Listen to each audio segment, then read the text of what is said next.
like what it is that you can do. What aspect of, like you said something about food journaling, food tourism, and all of that. Can we pick out? Let's start with food tourism. I think because we're trying to marry the two together. What's that all about? Okay, so essentially, food tourism or culinary tourism has to do with creating experiences for people. Okay. So it's food and tourism, right? So first of all, there's the food industry, which is, you have agriculture and food production, you have processing and packaged food, you have street food culture, you have delivery apps and all of that. Then you now have tourism, where you have things like, what's it called? People coming to travel and experience the food and all of that, right?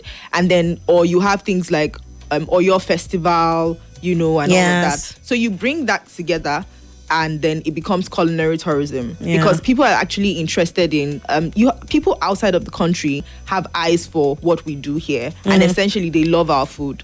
Now they love our food, and so it's usually wonderful to have an experience to go with it. Now the challenge is that we're not necessarily working with tourist boards here, so it's not something that is really out there per se. You have a few businesses that are doing that, or a few banks that are doing that. I don't know if I can mention the banks that are doing that. I know GTB does that. Yeah, so things like that, GTB does that and all of that. So it brings attention to the Nigerian market. So it does not just Nigerian market, but internationally and nationally at the end of the day, right? So the whole idea is that culinary tourism is a thing, right? But it's not popular here because we've not paid attention to it. It's a career path. Okay, so what does one need to know basically if you want to go into that sort of field? Okay. Basically. So essentially, you need to understand marketing.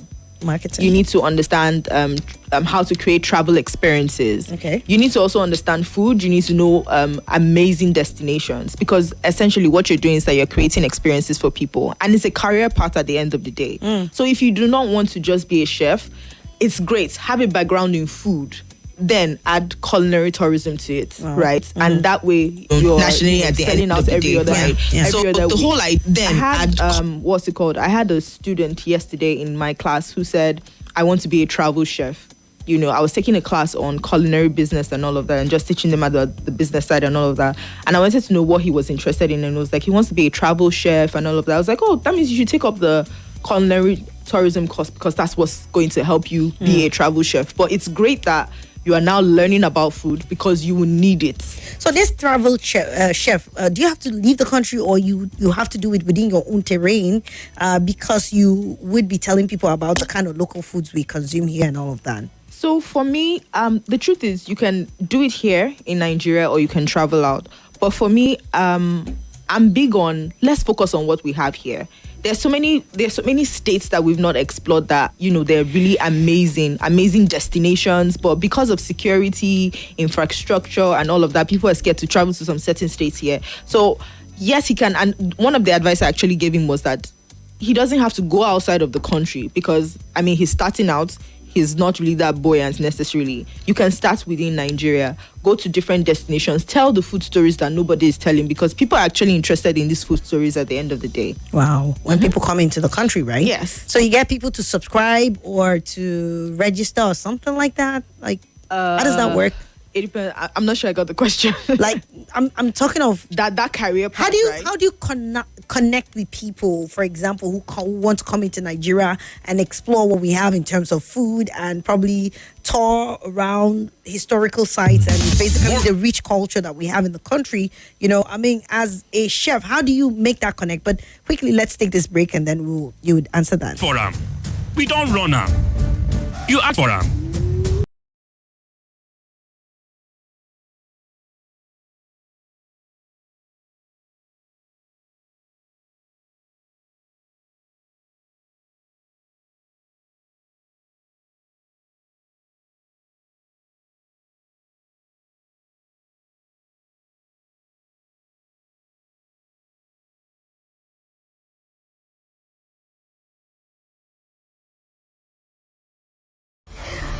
Hi everyone, my name is Swat. That's the name my father gave me, but you can always call me Her Vocal Majesty. I'm the host of The Sunny Side on 95.1 Nigeria Info. It takes place every weekday, noon to 3 p.m. where we get to have all the lovely contemporary conversations. If your days are normally long and gloomy, well, not anymore, because I'm here to make it all bright and sunny for you. So join me. It's an invitation. You don't want to miss out.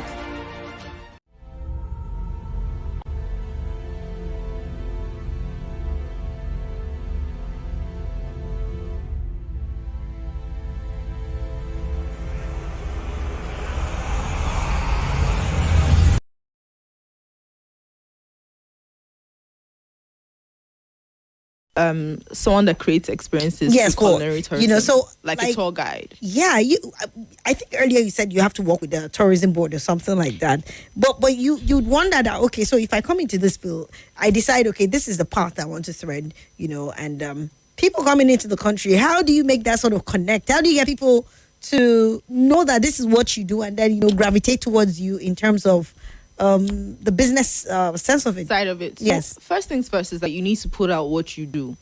Okay. Right? Yeah. So, like I told one of my students, you need to start creating those experiences. Okay. Like, you have people on Instagram who show you different destinations where they go to and everything. You have to create that content. You have to show them value for what we're currently doing here in our country, essentially. And then now you start creating packages together and say, it's just like when you travel and they're saying, oh, they're going to Zanzibar, you're spending 3 nights in Zanzibar, you're going to touch here, touch here, touch here. It's the same thing. Oh, we're going to Obudukato Ranch, you're going to experience this kind of food, you're going to hear about the stories of this, but you need to have a knowledge of what you're doing. But essentially, at the core, you need to start creating those experiences because for some people, that's fun. Yeah. A lot of people now want to walk and enjoy themselves and not feel like it's work that they're doing. Mm-hmm. Yeah. That's what the world is tilting to. So I pen down these thoughts, right? That beyond satisfying hunger, food is often, you know, something that tells a story. So what are some iconic Nigerian dishes that you believe best represents the country's history, geography, or cultural exchanges? And what narratives do you think some of these dishes carry for you in your experience, in your work? I would say pounded yam and egusi soup. Girl, you put me on the spot, but yeah, pounded yam. Are you serious? Pounded yam and egusi Yes, soup. because you know the whole process of having to pound it on its own. You know, it talks about strength, and it's not just strength. It also talks about unity, coming together. You know, I believe in those days they come together, eat food together, and everything. So it talks about fostering deeper connections and all of that. So, yes, pounded yam and egusi soup. There's this. I would say jollof rice as well. Not necessarily because of anything, but because of the whole drama that is between Nigerian jollof, Ghana, jollof, Senegalese Senegal, jollof, yes. you know, and all of that. You know, it's become a big deal. And I would say, what would I say to that? I remember a student asking me yesterday, telling me that she wanted to go into just doing rice and she just wants to do jollof rice. And I was like, you know, that's a great idea for me, right? And that's because you don't necessarily have to do everything. I believe in making your inventory small, you know, so that you can monitor things so that there isn't a lot of waste at the end of the day. So I said, oh, do jollof rice, but don't just do Nigerian jollof. Do Ghana jollof, Senegalese jollof. Do all the jollof that you know, right? Yeah. And let people know you for that niche, essentially, right? So I don't know if I've answered your question. No, seriously. I think that's very interesting. And I mean, adding to what you said to the lady, you know, I've had the privilege of tasting just Ghana jollof rice. I don't know. People have tasted the Senegal and they said it's nothing compared to, you know. But I feel that with each bite or with each taste of food, you know, whether it's Nigerian or any other, there's a story it tells about the people's heritage, about the people's culture and stuff like that. Now, Nigeria is no different. You go to, for example, to the northern part of the country and they have peculiar dishes that they are proud of, like the miyan kuka of this world. I'm from the north and all of that, you know. But when you present that to somebody who is from another part of the country, they'll tell you, yuck, what is this and stuff like that. No, now, so guess what? You see, if you present that food to them and then you tell a story behind it, like you can create a service and an experience around that food, people will be more in tune to want to try it out than just seeing it and they'll be like, what is this? Do you understand? How how do you create those stories? Because I mean, So there's some something people. I'm going to be doing. There's something exactly what I'm telling you is what I'm going to do this month in May. I'm going to travel to some particular destinations. I'm going to start with Lagos. Okay. I'm going to go to because I mean Lagos is known for fish and some other things like that. I'm going to go to Lagos, going to go to Ibadan and some states around Lagos essentially, and I'm going to do my research and talk about food that people do not necessarily. I want people to know about the food and where it comes from and the stories behind them, right? Now, that is me creating an experience. Now, imagine I want to make it a product or a service. Now, I can say, okay, for example, this is not catchy anyway. Maybe dine with Zainab or dine with Zainab, yeah, for example. And then you come and then you are presented with different foods from maybe different parts of Lagos. And as the chef, before you start eating, I start telling you, oh, this is fish, it came from this, the slavery, something, blah, blah, blah, blah. People are more in tuned to want to, eat the food, know more about it because there's a story behind it. So that's literally the experience. But one thing again, there's something we call packaging. And that's what they pay premium for. So now with that, people will pay premium for that than just saying, okay, come and eat fish. You enter into some restaurants in Nigeria and there's a way they will present eba to you and you're like, are you kidding me? That's fine. And you pay some hundreds of thousands of naira for a plate of eba and much more. But okay, let's just leave that out. So for example, someone is a tourist and who is seeking an authentic Nigerian food experience, what would you recommend that they start their culinary journey from? Okay. Journey or okay. Yeah, culinary journey. Like their eating journey. Yeah, the eating journey. What kind of food? It depends on what kind of food they want to eat. So you tell me, what kind of food? I mean, it doesn't matter. You're just a tourist. You're curious. You want to know. So it depends on the kind of experience you want to have. So is it fine dining? Is it fine dining experience you want to have? Or is it a street culture kind of thing you want to have? Or is it casual? So because at the end of the day, the food experience and when it has to do with restaurants are broken down into different things. Yeah. Right? There's food trucks. There's restaurants, and under restaurants, you have fine dining, casual dining, fast food, fast casual, and all of that. So it now depends on what experience they want. So if it was fine dining, I would recommend. Is it okay to mention names? Yeah. I would recommend Smith in Lagos. In Abuja, I would recommend the Burgundy. Okay. Yes, for fine dining. Okay, fine dining. And I'm sure there are other. Recently, Davido went abroad and he was asked and he said something about Chicken Republic and he started trending and stuff like that. And people were like, bro, are you kidding me? Are you, I don't want to go on that because it's like, talking about the brand and that is not really. But you have a book. You have a book. Tell us about that. Okay, so my first book is JJC Guide to Food Business Wahala. The second one, which I'm about to publish this month, is You Can Build a Profitable Food Business Without a Physical Location. Okay. Now, JJC Guide to Food Business Wahala was written in order to close the gap for a lot of people who are confused and do not know where to start out with business. Okay. So literally, I tell you everything you need to know, right? No gatekeeping at all. Then for building a profitable business without a physical location, because of the new trend in tech as well, there are ghost kitchens, there are cloud kitchens, there are virtual brands. You do not necessarily need a physical location to start making a lot of money because there are lots of brands out there that are making a lot of money and they just started from either their house, their home kitchen, or they rented a space. And, at the end of the day, you're not spending so much money, right? That is so common right now in Nigeria, You see a lot of them on social media, especially on Instagram. You order for food and you have no idea where the physical location is. Exactly. But a lot of them are struggling. Yeah, a lot of why would you say so? Because I started creating content and I have a lot of people reach out to me and say, and which was one of the things that made me decide to write about it. A lot of people are actually struggling on how to make sales online. Now the challenge is people just feel that because you create content online, you're good to go. They forget that there's branding involved, there's money to be spent on marketing, there's consistency.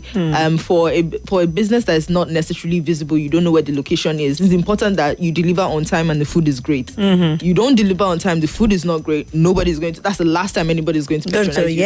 So people need to understand, the dynamics behind running a cloud kitchen, a ghost kitchen, or a virtual kitchen. So while a lot of people are doing well, there's still a larger number of people who are struggling to get it right. Now, for those that seem as if they are getting it right, they have the challenge of pricing. Right. So you would see somebody, I remember somebody taking my class, and then she said to me, I think it was restaurant management. She said to me, Zainab, I don't think I need this class. I'm currently doing everything. We're not gotten to the end of the class yet. I said, oh, that's great. I said, if anything, it means that it validates what you know, because you didn't have a formal education on how to run this business. Then I now got deeper into the conversation with her. I said, so tell me, how much do you make in a month? And she said, oh, we do 120 million. I said, fantastic. I said, so tell me, what is your operation cost? What's your profit? And she was like, we're doing about, I think she was making about 16.7% in profit. So it means that her profit is about 20 million. So you see the rest of that bulk of that 120 million is expenses. Wow. And I said, and you said you're making money? I said, sit down, we're not done with the class yet. Because you're not supposed to, your expenses are not supposed to be that high. It's the same thing yesterday. I still asked the same question yesterday. Somebody said, oh, I'm doing well. I said, great. How much are you making? Oh, we're doing 5 million in a month. I said, okay, that's fine. What's your profits as against your overhead costs? You start hearing things like, oh, for 5 million, I'm doing maybe 3 million or 4 million. I'm like, no, you're still not. So you feel that that's not good enough? If your expenses are way higher than your profits, then you are not doing good enough, because it means that, so 20 million might be a lot of money to people. It is a lot of money, actually, but in comparison to what you're spending on, no, that doesn't make any sense at all. Oh, really? Yeah. Now, so for a business whereby it's even maybe a bit lower, maybe you're doing 20 million a year and your expenses are way higher, it doesn't give room for you to save and invest and then say you want to expand the business. Yeah. So that's the whole idea, that you reduce your expenses so that you can save, you can, invest and then expand the business and maybe add more things to it and all of that. But if your expenses are way high, you can't do that. Okay. So, I think food journaling is also something that I feel that people can take in, right? I mean, so what does that entail? So you see people popping up here and there telling you that they're food critics. Yes. Right? We have one on Instagram. Very We're not going to mention names. So a lot of people do not know how to critique food. That's the challenge. Is it a course that you have to take before you start doing it? It's a course. Oh, really? You need to learn how to critique food. Wow. And then to even critique food, you need to have had probably culinary education. So you can't tell me about food if you don't know anything about it. You can't come and critique food that you don't know anything about. Wow. Does not make any sense. Can you imagine? It doesn't. So anybody can just come and say, so I think the idea behind saying they're critiquing food is you're visiting different restaurants and you're saying, oh, the food is good, oh, the food is bad. You're not critiquing. Because at the end of the day, if you're not careful, you're spoiling someone's business. Exactly. And in Nigeria, you can't do that and go scot-free. At all. I mean, because that's someone's hard work. There was a recent saga. Yes, let's not talk about it, honestly. I mean, because we know that. Yeah. And that would be most unfair. Like you read. So Absolutely. what are some of those rudiments in terms of having to get into that field? Like your journaling, your critiquing. What are the basics that you need to know? What are the basics you need to learn before you get into that field? So you need to learn how to. And then how do you make money out of it too? Okay, so first things first, there are courses like food writing and journalism. Okay. Right, where you learn about, first of all, you start learning about food cultures, right? You start learning about their history. Then you start learning, they start teaching you how to write as well. Then you learn about food. So there was someone that told me that, oh, I want to be a food critic, right? And I said, first and foremost, have you learned about food? So first things first is have a culinary education, then come and learn about how to critique food, right? Through writing and all of that, because it will teach you about cultures and different things. Then you bring all of that together, and then you can now say, okay, it's time for me to, critique this food. So when you're critiquing food, you not necessarily say, this food is tasteless. No. It's not necessarily tasteless. Maybe the flavors were not properly built or something, because in food, in culinary, there's something called building flavors, right? So maybe there's something missing and all of that. And if you really know about food, by the time you smell it, you know what's missing and what's not there. Do you understand at the end of the day? So it's a whole process. Wow. Interesting. It's a whole process. So now making money from it is now choosing the career path. At the end of the day, you have to now make noise about what you do, which is the same thing with culinary tourism. Yeah. Also, Now you deliberately go from one restaurant to the other and then properly critique their food. And that would be more appreciated. That would be more appreciated. Okay, 0700-951-0000 and 080-9597-4869. You can call those numbers in case you want to ask questions. If your senses have been tickled a bit because you have interest in this field, we're talking about the food industry and tourism in Nigeria. And the food, the business aspect to it, basically how you're able to build up and make a lot of money. It doesn't just have to be being a chef or owning a restaurant. There are so many areas as Zainab is helping us understand in the food business, and also how you can cash out on that if you are interested. So we'd love to hear from you. You can also send messages on WhatsApp on 080-999-30137. We're streaming live on YouTube and on Facebook. You can join us on Nigeria Info Abuja. Drop your comments. We would love to hear from you. Okay, we have someone here. Hello.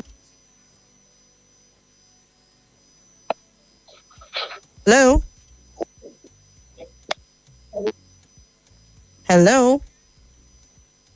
Okay. Hello, good afternoon. Okay, good afternoon. Welcome.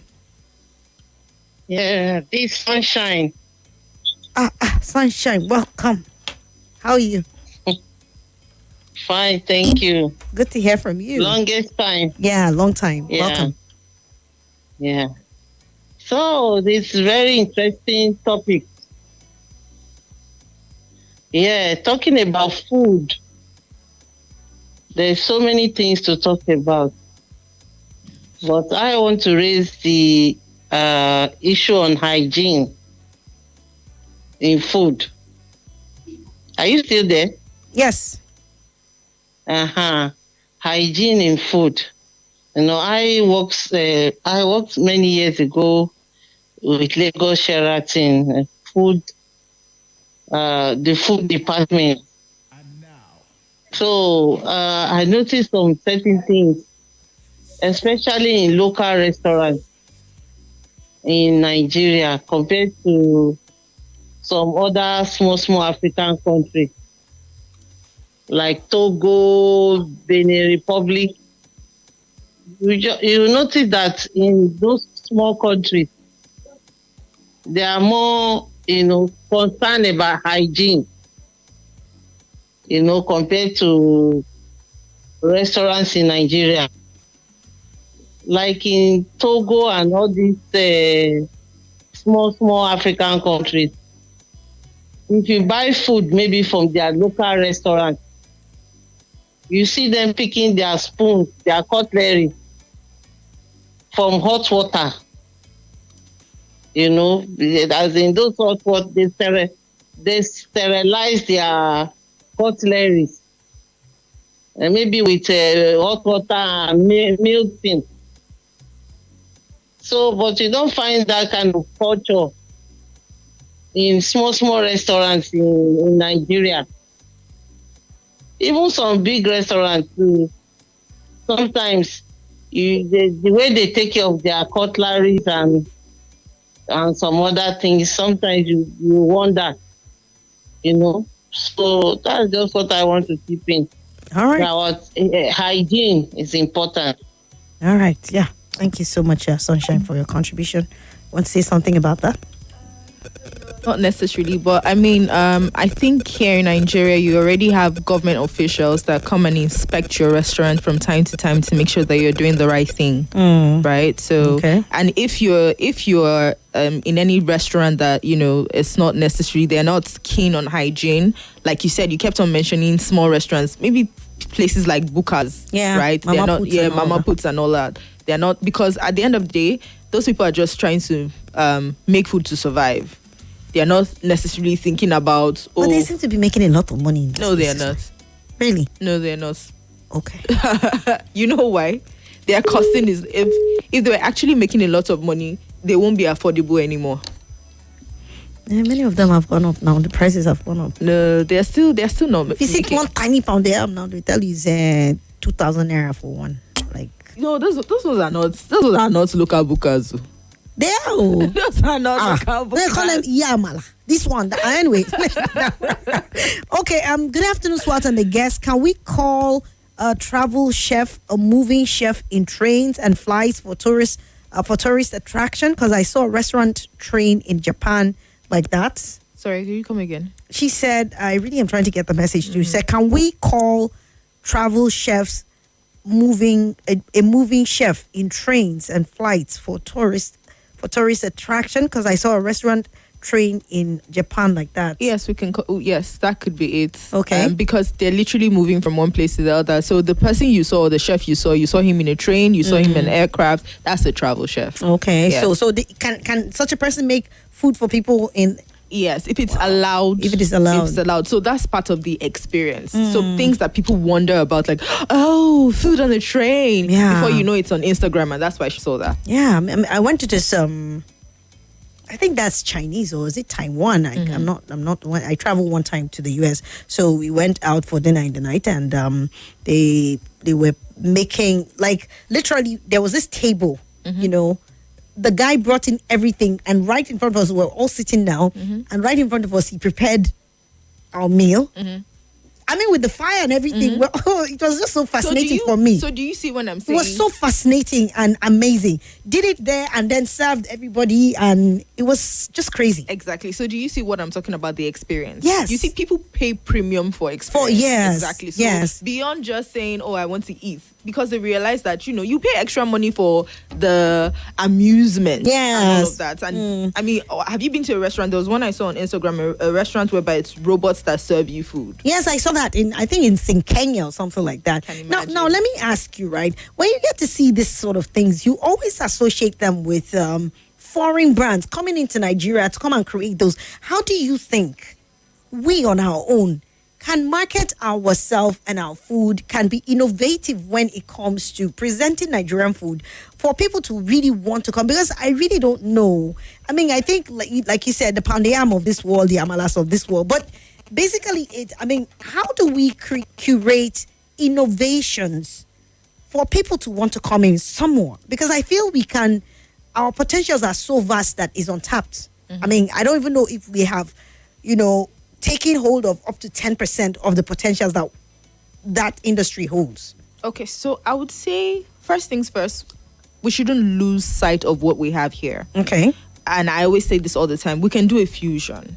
Okay. Now, open your mind and open your eyes to the new things that are happening around the world. Okay. And infuse it with what we have here, but do not lose what we have here. That's our culture, our Yes. stories, our food. And just find a way to recreate it again. So it's the same way that you will see, there's some pictures you see on Instagram, you see eba, the way it is wrapped, and you won't know Yes. that it's eba. Yes. You will literally see beans and prawns and all of that, and you're wondering, what exactly is this? But it's literally beans where we're going. Do you Yes, understand? yes. So take the foreign ideas and match it with what we have here, and you create magic at the end Wow. of the day. I It's like the same way that, the whole idea of what I do came into play, right? On being a food business educator and all of Yeah. that.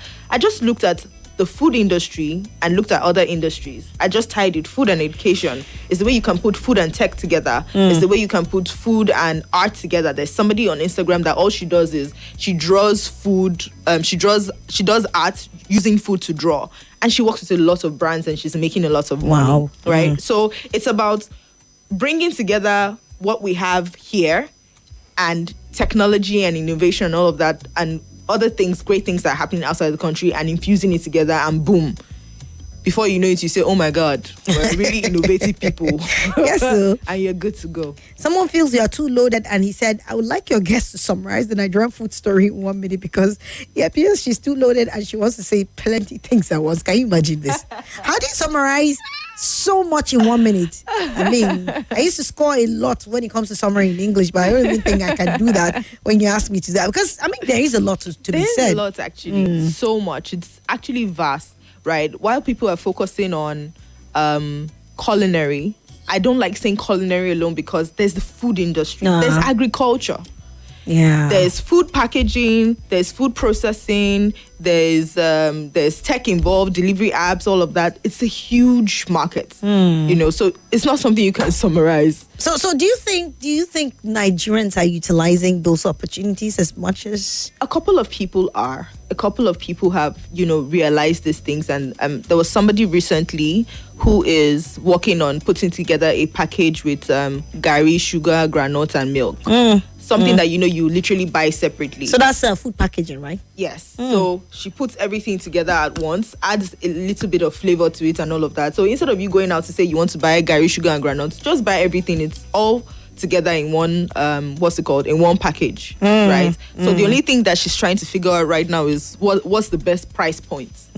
Okay. Yeah. Now, so what do you think are some of the current challenges in developing and promoting Nigeria as a food tourism destination? One of the major challenges will be safety, because I believe that we've pushed the narrative that Nigeria is not safe, right? Is it that we've pushed the narrative, or actually?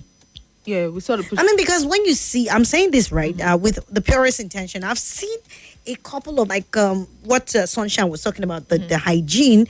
Just recently, I saw a video of a restaurant, the back. You need to see how dirty that place is. And I was thinking, this is where people get their food to eat. And like you said, some of them are just there because they probably don't have the education and stuff like that. But somewhere in Abuja, I went not too long ago, and I think some group of tourists, some Americans, came into this place where people are eating amala. You have to go and line up and stuff like that, So what came to my mind, honestly, was God, I hope these people will not get food poisoning when they come to this place. Me, I be Nigerian girl, I feature up entire. This is not going to kill me, but you understand how very disposed or predisposed this sort of people are and all of that. But I think to a very large extent, they know what they're getting themselves into. Some of them do, because this is not necessarily a developed country.